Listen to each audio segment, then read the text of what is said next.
I worked in corporate advertising for a while earlier in my life, and I think it's part of getting older and deciding you want to do something because you want to do it. And so I looked around, and whenever I found this mountain, kind of the mountain at Canton with the hippie flair and all the artists and musicians everywhere. Sometimes I have musicians on my porch. It just felt like home.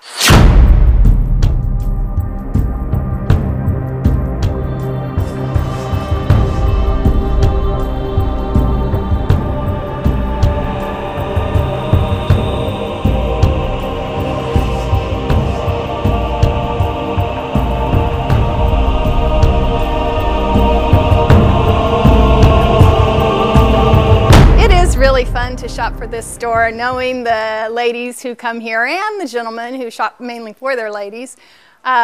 Whenever, like when I was in Venice, Italy this summer, I found a little place off the beaten path and bought beautiful, beautiful Venetian glass. And for the people who shop here, some of them never even leave Texas, and they want to hear about that place, and they love wearing something that's from that place where there's no cars. You just ride around in boats, and really the Italian people are so wonderful, and there's nothing like Venetian glass. There's a lot of copies, but they know they got the real thing. I can show them pictures. Hi, y'all.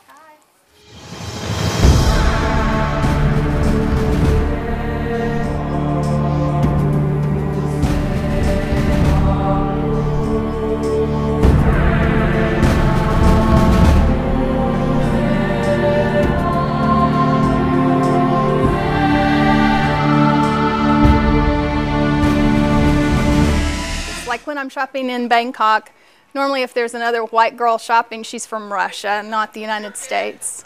And so there are things that nobody's ever seen before, and they like it. We could not build, we couldn't chop down trees. It's a tree-hugging area, this mountain on Canton, Texas.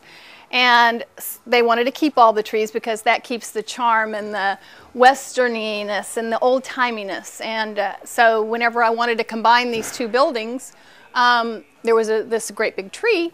And so they said, well, you'll have to work around that. So we just incorporated the tree. He has a job. He holds jewelry. He holds mirrors. And he's a working part of this store. Well, there was a little bit of problem with old tree. Kept leaking onto my jewelry cases. When the rain came, tree would leak. And so I had all kinds of different people come and tell me they could make that tree not leak. So I hired 2 different people. If you walk to the top of the hill and look down at my store, you'll see great works of art, big metal things, big rubber things, all kinds of stuff that every guy who told me he could fix that tree, and I paid him money, didn't fix the tree. And so finally I had a man come in. He's an Indian man, American Indian. His name is Buffalo, and he came in and he stared at that tree for a long time, and he said, do you have problems with this tree leaking? And I said, yes, when it rains I put trash cans all around it. Anyway, he said, well, the reason no one's been able to fix your tree is you've never had anyone who could think like a tree to come fix your tree, and I can think like a tree. So I said, well, that's a new one. Let me pay you. And no kidding, Buffalo worked on my tree, and my tree does not leak. And everyone says that's impossible. Most people don't think like trees. That's cool.